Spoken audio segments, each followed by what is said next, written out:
कहते मौला बैठा मोरचे और देखे जन की भेड़, दवा 10 कोट जम किंकर तहाँ एक नाम की खेड़।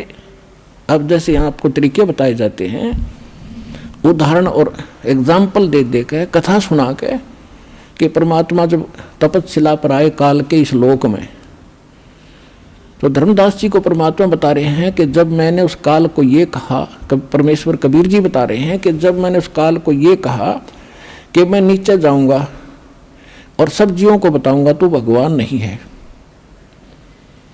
और सब गलत मंत्र जाप कर रहे हैं, उनको यथार्थ ज्ञान दूंगा, यथार्थ मंत्र दूंगा और सब जीवों को पार करके सतलोक ले जाऊंगा। तूने बहुत दुखी कर दिया इनको, भगवान की आत्माओं को। तब वो काल इतना ताकतवर है कि मेरे ऊपर झपट्टा मारा मारने के लिए, तो मैंने सतनाम का जाप शुरू कर दिया। और जो ही मैंने सिमरन किया श्वास से, ऐसे गिर गया जैसे पक्षी की पांख कट जाती है।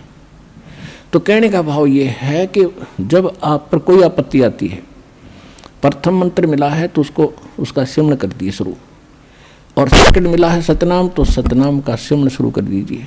सार नाम मिला है तो वो तो कहना है क्या है, वो सिमरन कर दीजिए। तो तीनों ही एक जैसा प्रोटेक्शन करेंगे यहाँ की आपदाओं में। तो यहाँ परमात्मा हमें बताना चाह रहे हैं, तो यहाँ हमें बताना चाह रहे हैं कि जब कोई भी आपत्ति आवे तो अपने श्वास का सिमरन आपने शुरू कर देना चाहिए।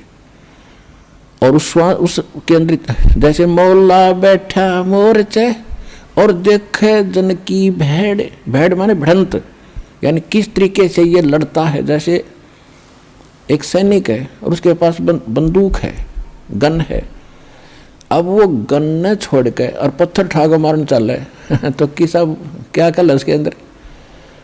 तो आपको ये सतनाम, ये नाम की एक बंदूक दे रखी है, हथियार दे रखा है इस काल के दूतों के साथ लड़ने के लिए।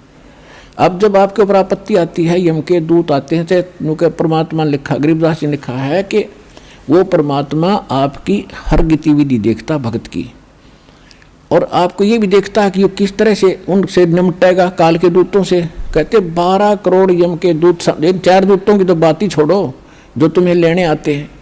अगर 12 करोड़ यम के दूत सामने खड़े हों और आपने एक सिमरन कर दिया, वो 12 करोड़ न्यों पड़ेंगे, जाके एक दूसरे के ऊपर उछलते भागते नजर आओगे, नो मैदान साफ कर जाएंगे।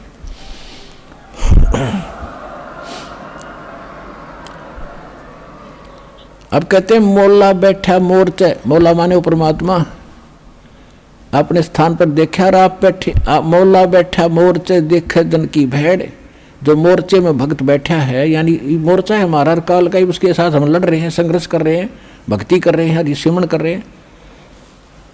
और कहते हैं उस जैसे आपत्ति आती है उस समय अपना सिमरन शुरू करो दाता का, सब बातें भूल के। और वहाँ नौका हरी माँ मर गया बचाइए तो कहेगा भगत है वो। तो परमात्मा ये देखता है कि वहाँ आप कैसे, कौन सा फार्मूला अपनाओगे, तो वो तरीके आपको यहाँ बताए जाते हैं। तो वहाँ एग्जाम होगा त्रिकुटी बजा का आपका। तो यहाँ परमात्मा कहते मौला बैठा मोरचा देख जन की भेड़, आपकी लड़ाई देखता है, भिड़ंत देखता है, ये कैसे मुकाबला करता है, बंदूक धर के पत्थर ठाता है या बंदूक दिखावा है, तो फिर ज़्यादा फर्क पड़ जाए बंदूक दिखाते हैं।